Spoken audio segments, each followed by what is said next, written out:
This man saved a crocodile from dying. Years later, the unexpected happened. Some of the most dangerous animals on Earth are found in the water. Most have powerful jaws and attack lightning fast, which is why fishermen normally stay far out of their way. Ambo was like most fishermen. He led a quiet life. But all that changed one day after a close encounter with a vicious animal at sea. Ambo was from Kalimantan and spent half his life in the water. He had an old wooden fishing boat that he took out to sea early each morning to catch fish to take to the market by the docks. Ambo had been working to support his newborn son, Booty. Every boatload of fish helped Ambo to pay for Booty to go to elementary school. He didn't want Booty to have to become a fisherman like he did when he was young. Ambo worked alone, preparing the bait and fishing lines and getting his boat out to sea each morning, which was no easy task. He lived next to the river and kept his small boat close by, so each day he had to navigate through a narrow river for 10 minutes until it flowed into a calm part of the sea. On one quiet morning, when he reached the sea, it felt peaceful. The sun was still hiding behind the horizon as Ambo paddled to one of his favorite spots. He was there before any of the other fishermen, which is the way he liked it. But if he had known what was waiting for him in the water that day, he might never have gotten into his boat in the first place. Ambo had grown up on the Benton Islands, which he had watched transform into a small city over his life.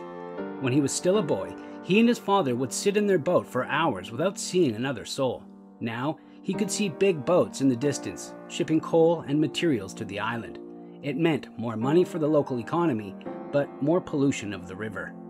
A lot had changed, but he tried not to let it bother him. Ambo still felt connected to his hometown, though, through the fish and animals in the sea.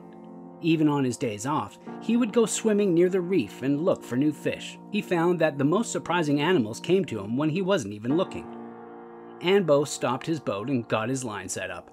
He was ready to put his feet up and watch the sunrise, but he didn't have much time to relax. One of the fishing lines jolted suddenly to the left. Ambo peered over the side of the boat and thought that it must have been a big fish. But he saw the shadow of something pass under the boat, too pointy and large for a fish. As the shadow tugged on the fishing line, it soon pulled that fishing rod flying into the water behind it. Ambo was too slow to react and couldn't grab it in time. His boat was rocking from side to side, and he tried to steady it. Just then, a massive green body came lunging out of the water. In between the splashes of water, Ambo saw that it had jagged, pointy teeth, and even its skin looked sharp. He realized that it was a crocodile.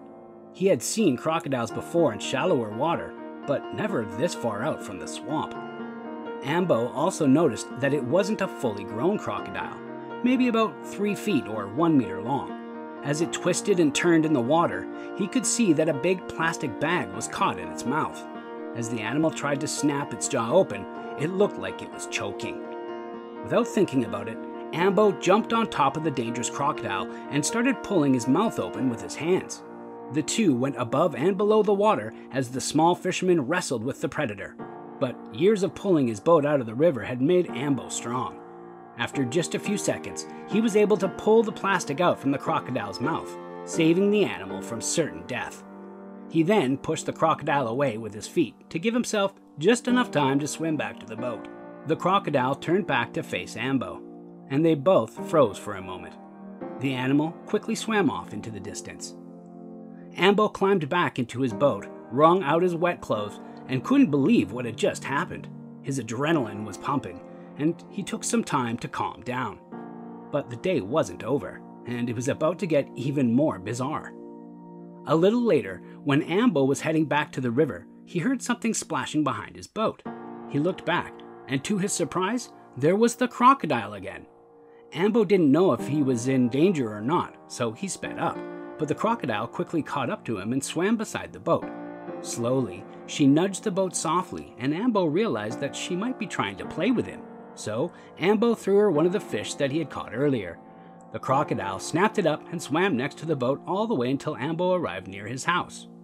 His wife happened to be near the riverbed and yelled out to him, "Watch out!"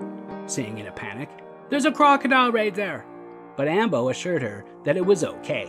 She didn't believe him until he parked the boat, and the crocodile gently swam up to her new friend. Ambo handed her another fish. This time, they were almost touching. After a little more swimming around in the river, the crocodile left. It felt like a once-in-a-lifetime experience, but the story wasn't over quite yet. After that encounter, Ambo named the crocodile Riska. She would swim up to the house looking for him and something to eat, of course. But when she didn't appear, Ambo did the most unexpected thing.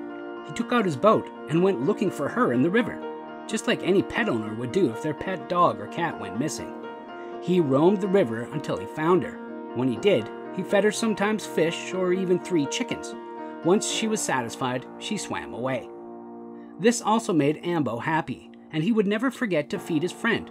Even if Ambo went out of town for work, he would arrange for neighbors or friends of his to drop by and give the crocodile something to eat. This way, she would never go hungry, even if Ambo wasn't there to take care of her personally. Over the years, Ambo's son Booty grew attached to the crocodile too. One of his favorite things to do was to feed the crocodile with his father. Riska liked fish, but on special occasions, chicken or beef was on her menu. The crocodile story has motivated Booty to make a change. He started cleaning up the plastic in the river every week and dreamed of becoming a politician to stop pollution from the nearby shipping town. The crocodile kept visiting Ambo's home for the next 20 years. Sometimes she followed his boat back through the river, just like she did on the first day. Whenever the crocodile was injured, Ambo would try his best to make her better. He even called the vet down to the river one day. The vet was too scared to get close. He told Ambo what to do and gave him some medicine too. No one believed that a crocodile could trust a person, let alone this much. But Ambo's friendship with Riska had proven them all wrong. Riska even became somewhat of a local celebrity, with people coming from far and wide to see her. As the years passed, Ambo grew older, and his son Booty became a man. Ambo's health started to decline, and he knew that he wouldn't be around forever. He was worried about what would happen to Riska once he was gone, but he didn't need to worry. Booty had grown up with Riska, and he loved her just as much as his father did. When Ambo passed away peacefully in his sleep, Booty took over the responsibility of looking after Riska. He continued to feed her, clean the river, and make sure she was healthy. Riska had become a part of their family, and Booty wouldn't have it any other way. As Booty grew older, he became more and more involved in local politics. He had never forgotten his dream of cleaning up the river and stopping pollution from the nearby shipping town. He worked tirelessly to make that dream a reality, and eventually, he succeeded. The river became clean, and the animals that lived in it thrived. The fishermen, including Booty, were able to catch more fish than ever before, and Riska continued to visit the house looking for Booty and something to eat. Years passed, and Booty became an old man. He knew that he wouldn't be around forever, just like his father before him. But he took comfort in the fact that the river was clean and the animals that lived in it were happy and healthy. One day, as Booty sat on his porch looking out at the river, he saw a familiar figure swimming towards him. It was Riska, looking just as beautiful as she had all those years ago. Booty smiled and threw her a fish. Riska snapped it up and swam away. As Booty watched her go, he knew that his father would have been proud of him. He had continued his legacy and made the world a better place for the animals that lived in it. And even though he knew he would soon be gone, he knew that Riska would continue to visit the house, looking for him and something to eat, just like she always had.